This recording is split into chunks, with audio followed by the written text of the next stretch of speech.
songs called Pananalig Ko and the original composition of Miss Angelica Norte. Hope you like it.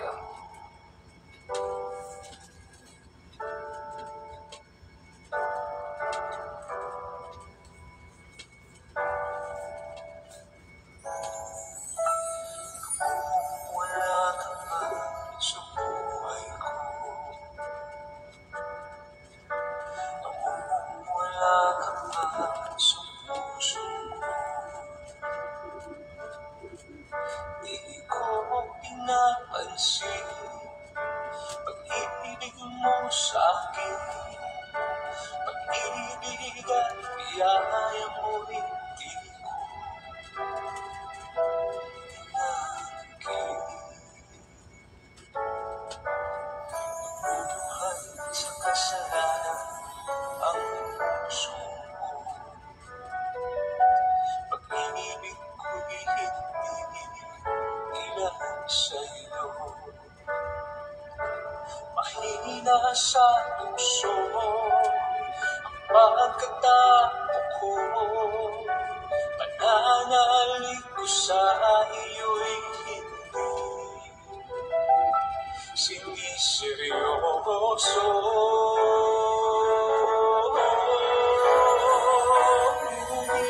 Ngayon'y nagbago na ang pagkatao ko. Mula nang makilala ka, Jesus, pananalig ko'y tumibay, buong tiwala ay binigay sa'yo lamang. Jesus, pananalig ko.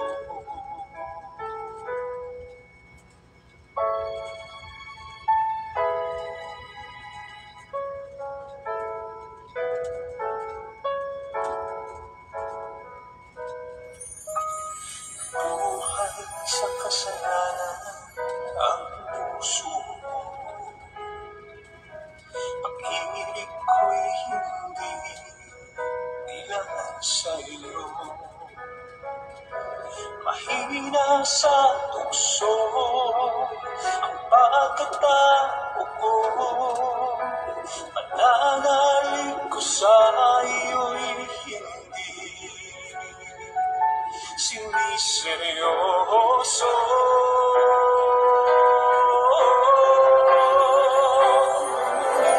Ngayon'y nagbago na ang pagkatao ko.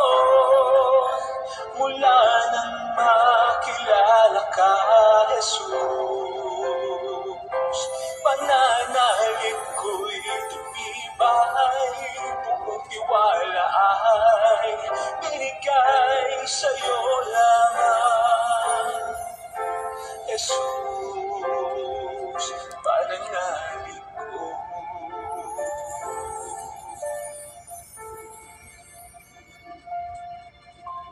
Sa'yo lamang, Jesus.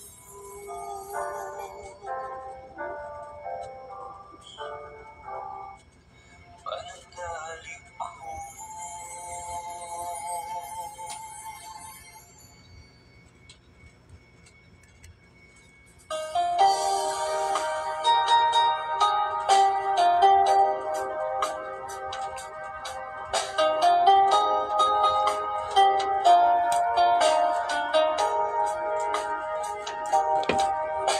Kay buti-buti mo, Panginoon, sa lahat ng oras, sa bawat araw, ika'y laging tapat kong magmahal. Ang iyong kaawa ay magpawalang hanggan. Pinupuri, sinasamba kita, dakilang Diyos at Panginoon. Tunay lang ika'y walang katulad, tunay lang ika'y di sa ating inagmamahal.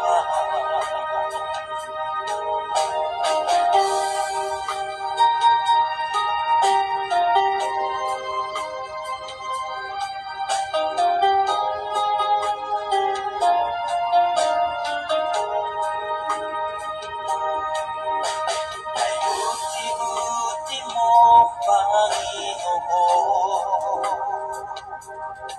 sa lahat ng oras, sa bawat araw, kahit laging tapat kong magmahal.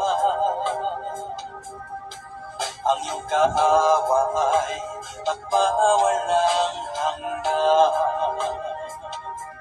Pinupuri, sinasamba kita, dakilang Diyos at Panginoon. Tunay na ika'y walang katulad, tunay na ika'y hindi magbabago, mabuti ang Diyos na sa ating inagmamahal. Pinupuri, sinasamba kita, dakilang Diyos at Panginoon. Tunay na ang ika'y walang katulad, tunay na ang ika'y hindi magbabago, mabuti ang Diyos na sa ating inagmamahal. Mabuti ang Diyos na sa ating inagmamahal. Mabuti ang Diyos na sa ating inagmamahal.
Welcome po sa Word of God Daily Gospel.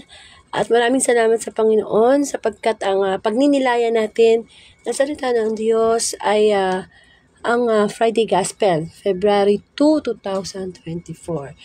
Muli, ang layunin ng Facebook Live na ito ay palaganap ang mabuting balita araw-araw through social media like Facebook Live. So, ang ating pong guest preacher ay si Brother Jerry Biray. At pakinggan po natin ang kanyang reflection para sa Friday Gospel. Magandang gabi po sa inyo. Ako nga pala si Brother Jerry Biray, isa sa mga kapatiran na lingkod ng Kalap family.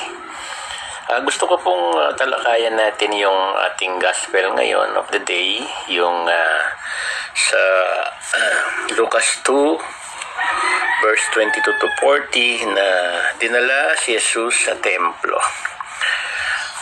Sa gabi pong ito ay ating bibigyan ng konting refleksyon yung pagbasa natin ngayon na ang kaugalian ng mga panahon ngayon na ang anak na lalaki, yung panganay na lalaki ay iniahandog sa paglilingkod sa ating Panginoon, sapagkat si Jesus ang ating Panginoong Jesucristo ang siyang nakatalagang tagapagligtas natin dito sa libutan.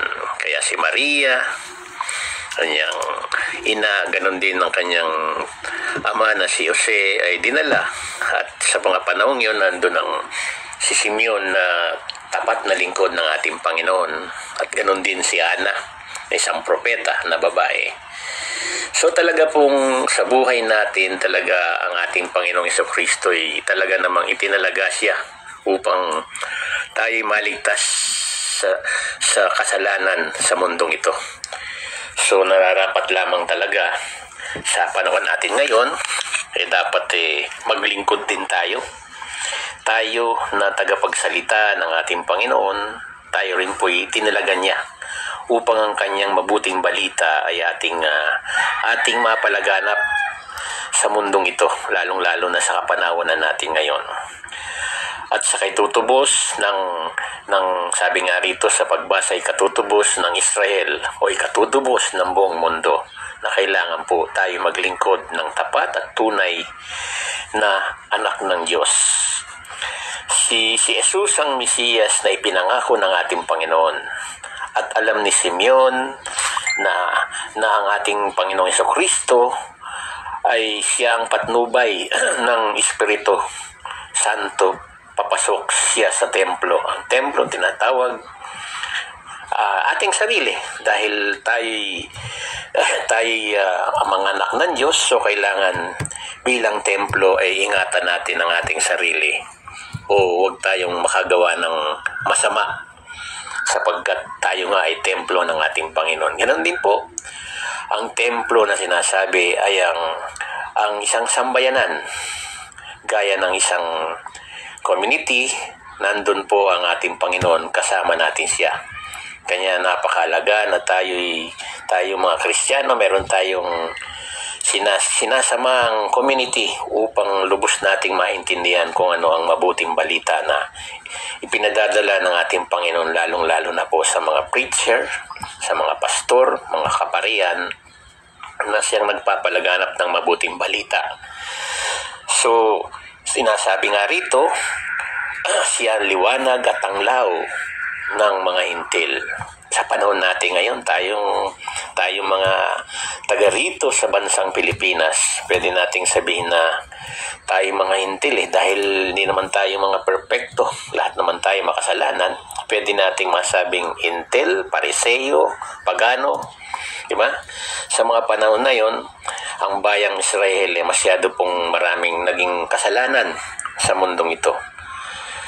So tayo po ngayon ay talaga naman pong sabi nga rito sabi nga ni Simeon, itinalaga siya si Jesus sa ikakapahamak o ikaliligtas ng marami sa Israel.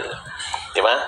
So napakalaki po talaga ang kampanya ng ating Panginoong Jesucristo na pinadala siya ng ating amang nasa langit o si Yahweh, ng ating pinadala si Jesus upang ang kaligtasan natin sa mundong ito ay magkaroon ng katuparan. So noon din sa templo ang isang propetang babae na si nangangalang Ana na naghihintay rin sa pagdating ng ating Panginoon.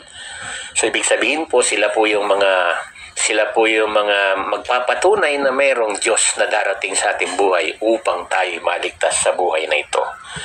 So sumasamba tayo sa Diyos sa pamamagitan ng pag-aayuno, pananalangin, lumalapit tayo sa oras ding na iyon at nararapat lamang na magpasalamat tayo sa Diyos. Kailangan po meron tayong papasalamat sa ating Panginoon, at siyempre bukod sa pagpapasalamat, ibigay natin, ihandog natin ang ating buong buo, ang ating sarili sa paglilingkod bilang isang mga Kristiyano.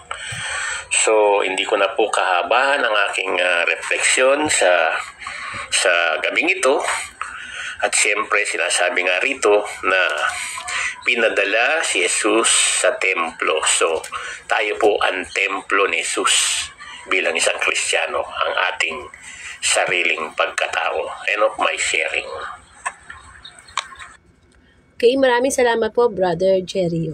Medyo nakalimutan niyang basahin yung gospel. Kaya babasahin ko ho, na. Ang mabuting balita yung kay San Lucas. Papuri sa iyo, Panginoon. Dinila si Jesus sa templo. Nang dumating ang araw ng paglilinis sa kanila, ayon sa kautusan ni Moises, sila'y pumunta sa Jerusalem. Dala nila ang sanggol upang iharap sa Panginoon.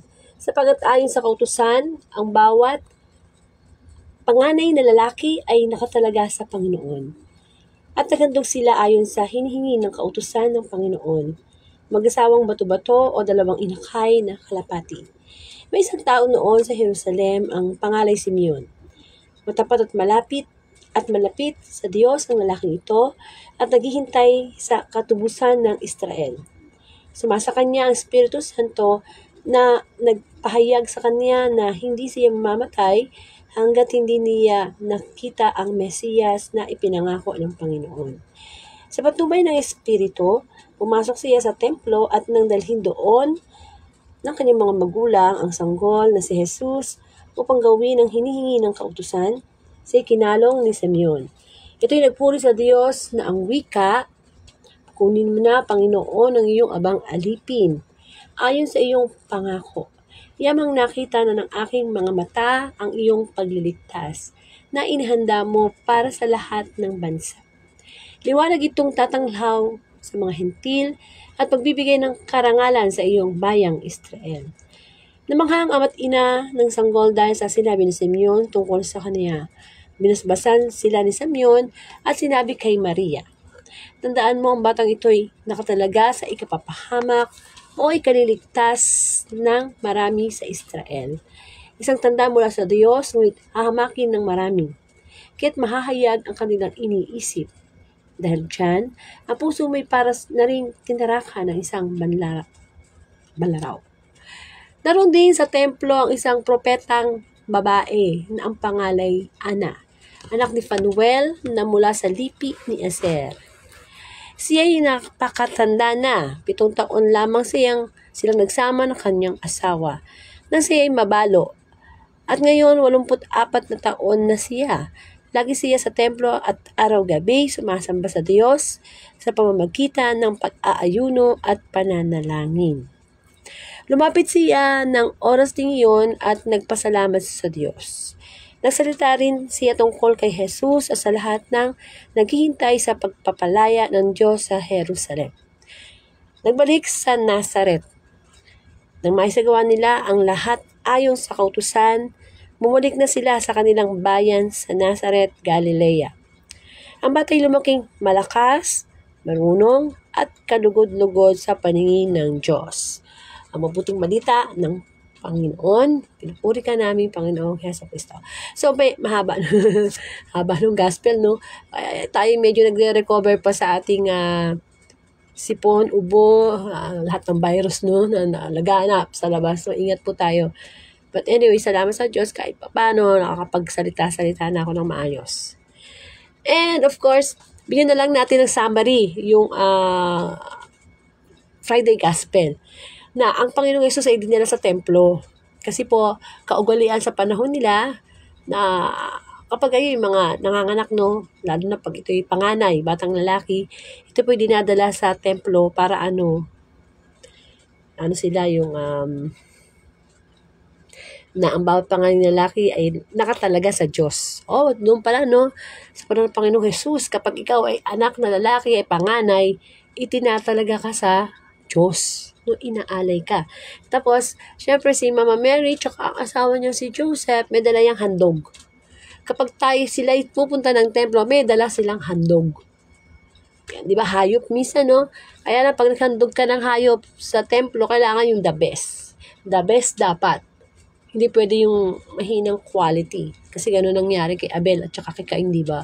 Pareho silang naghandog, pero mas kinalugdan ng Diyos yung handog nung Abel. Amen. Kasi nga, kapag tayo kasi naghahandog sa Diyos, dapat ihandog natin yung pinaka-the best. Kasi, Diyos yun eh.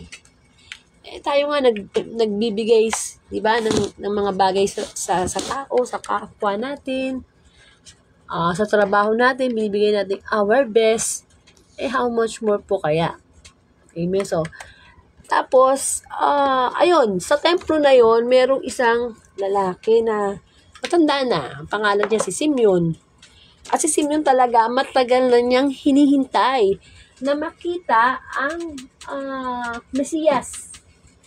Alam niya kasi no, na ang Panginoong Jesus ang Mesiyas. Wala pa, hindi pa naganap.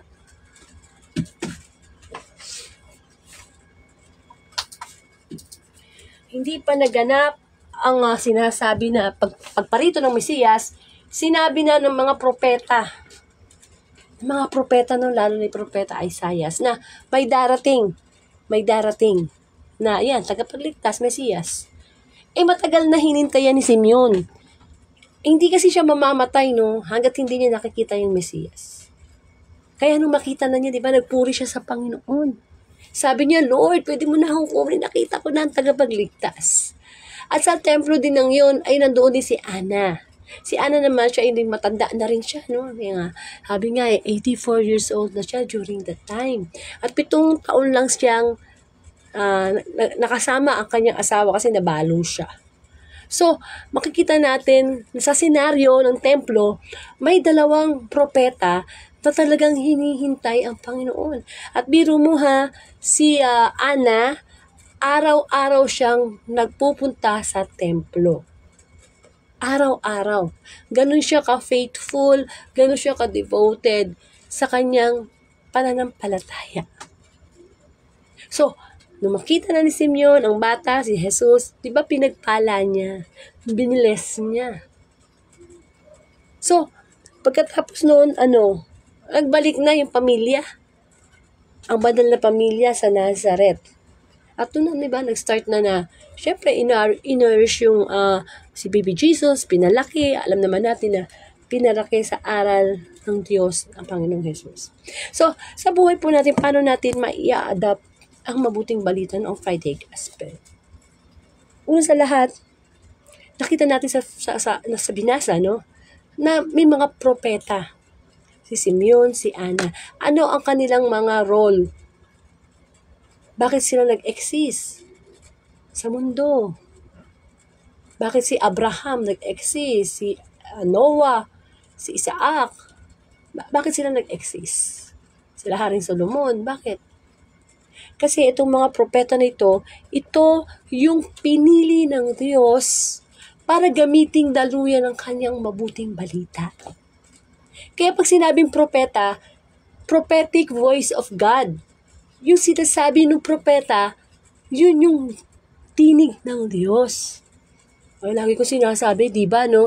Hindi naman pwedeng si God o si Jesus ang mag-homily sa simbahan. Hindi naman siya pwede ang mag-Facebook live ng Word of God. Kaya gagamit siya ng mga tao na binigyan niya ng gift of preaching para ipahayag yung gusto niyang ipaalam sa mga tao. Kaya nga from the very beginning, alam na ng Diyos kung sino yung pipiliin niya. Pumipili ba siya ng napakabanal na sobra-sobra? Pinipili pa nga niya yung mga mahihina, yung makasalanan. Kasi yung mga makasalanan na kapag nagbalik loob sa Diyos, hindi ba nag-glorify ang Diyos? Dating adik, dating masama ang ugali, dating mamamatay tao, tapos ngayon nangangaral ng salita ng Diyos, mag-glorify si God. Kaya kapag tayo, kamukha ngayon, no, it's Sunday, sisimba tayo, o maaaring iba sa inyo, nagsimba na, sisimba pa lang. Kapag homily na, dapat tahimik. I-off ang cellphone. Walang lalabas para bumili ng fishball.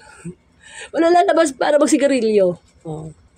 Bakit? Kasi yun na yung time na marinig mo na ang prophetic voice ng Diyos kung sino man yung taong gagamitin niya.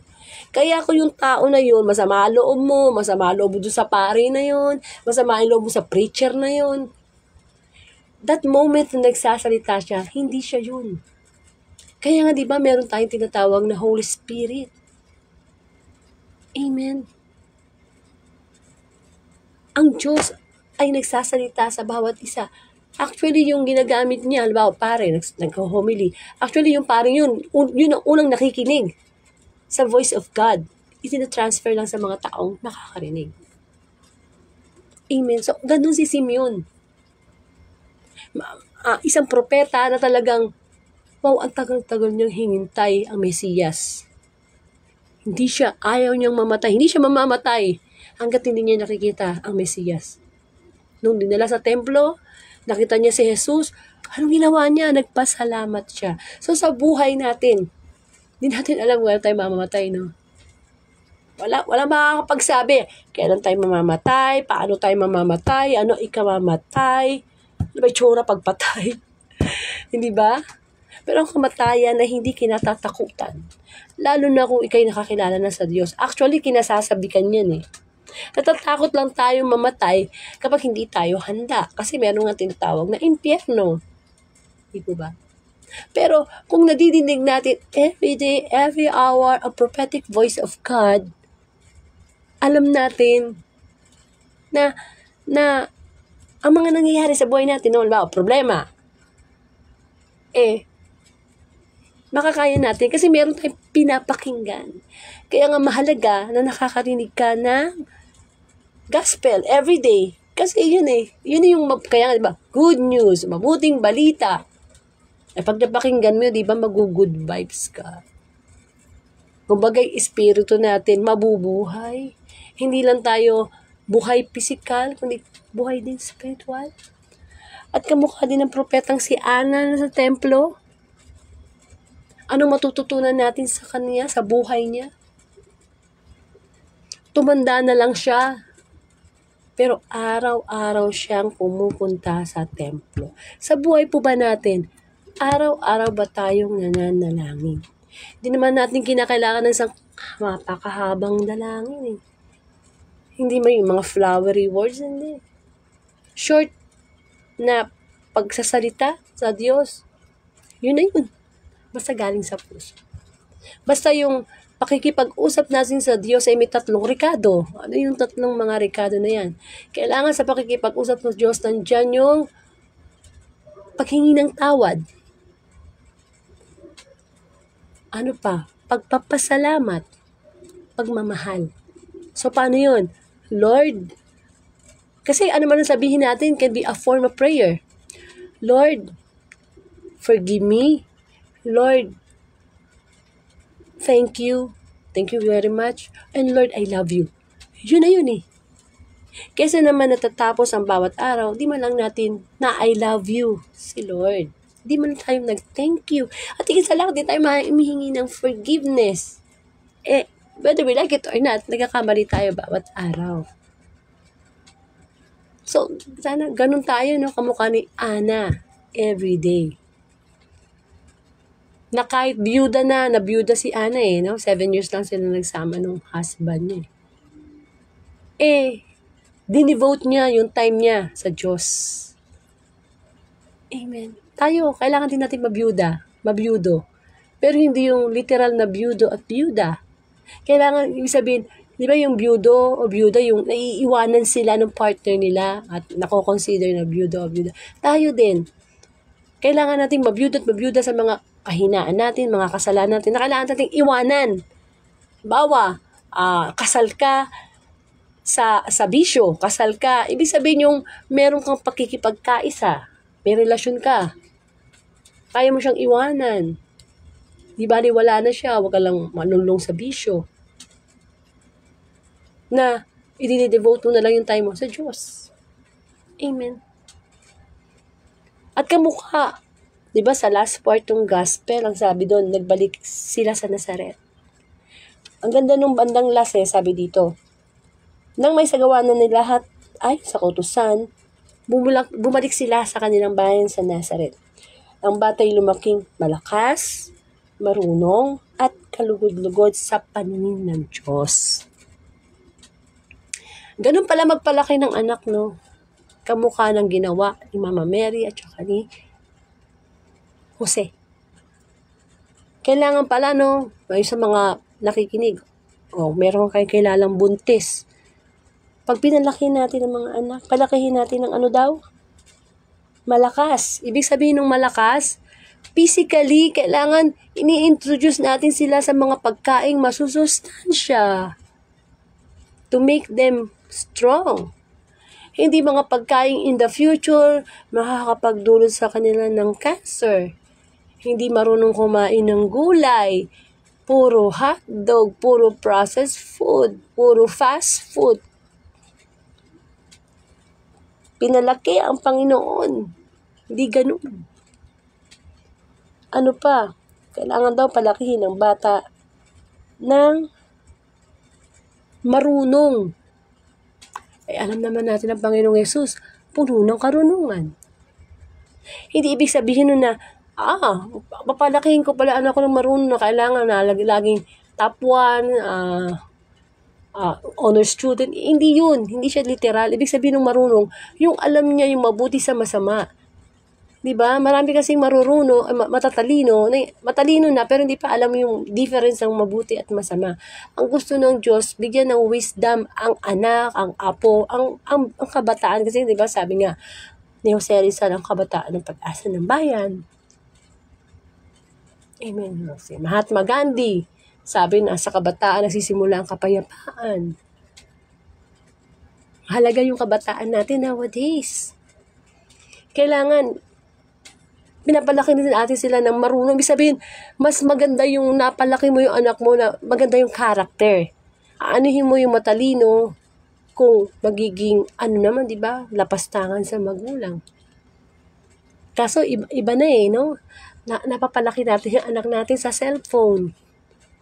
Maliit pa lang, babad na ang mata ng bata sa cellphone. Anong matututunan niya? Anong aral ang matututunan niya? Ano pa, tatama rin siya. Wala siyang gano'ng kumain. Na-addict na siya sa cellphone Puro games. Ano ba yung games? Di ba? Ang gusto niyan, manalo siya, manalo siya. It develops the pride of the child. Unlike noon, di ba? Nakakapaglaro tayo ng maayos.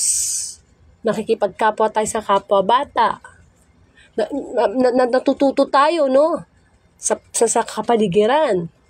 Unlike ngayon, bigyan mo na ng cellphone ang bata, 2 years old, 1 year old. Tapos na ang kwento, pwede ka na umalis. But masama po yun. Masama yun. Kung kayo ay may mga apo at anak na pinagsiselfone nyo at the very early age, kunin nyo na, parang awa nyo na. 7 years old, pwede pa magsimula sa cellphone. Pero yung batang 2, 3, 4, 5, makikita mo mag-cellphone, mahabag ka sa sarili mo. Diba? Imbis na mag-cellphone, turuan mo magbasa ng Bible. Turuan mo maghugas ng plato. Turuan mo, diba? Huwag na tayong umayon sa takbo ng mundo.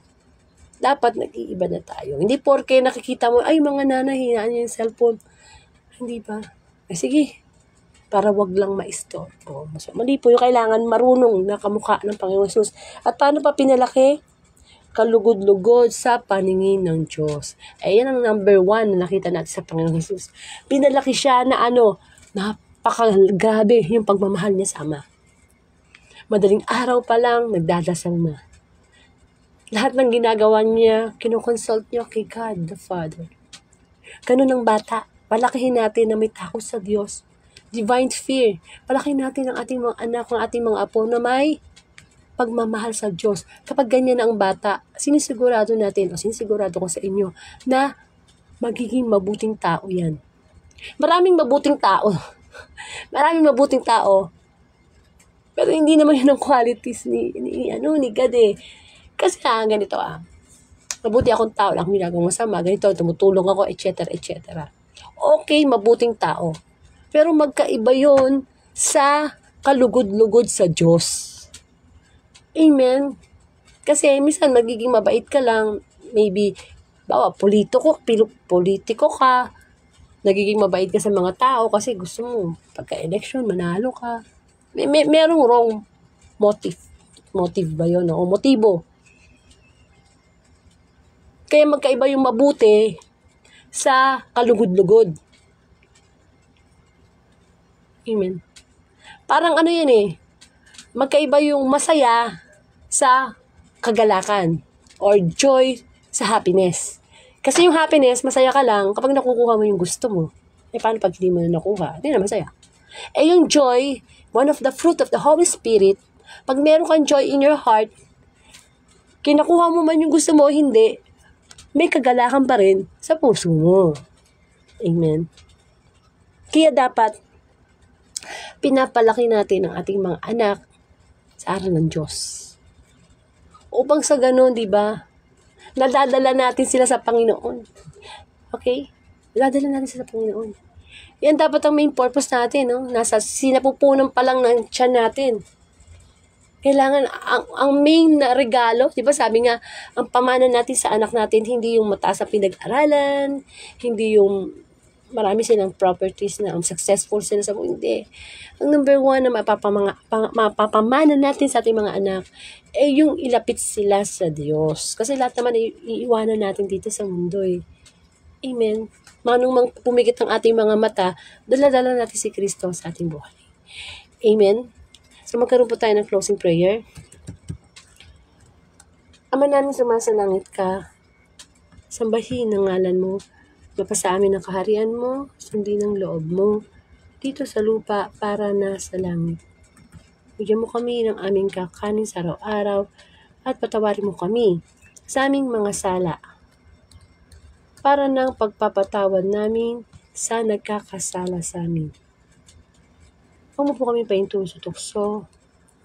Hadyan mo po kami sa lahat ng masama. Panginoon, marami pong salamat sa pagpapaalala mo uli sa amin na ang pagdala kay Kristo, Jesus, sa templo ay nagpapakita na bata pa lang, dapat na naming ilapit sa iyo.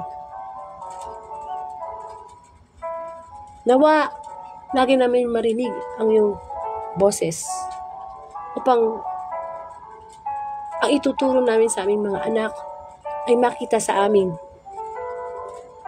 buhay, sa aming mga magulang. And I pray sa mga may sakit, si Brother Boy Abelia, in Jesus' name,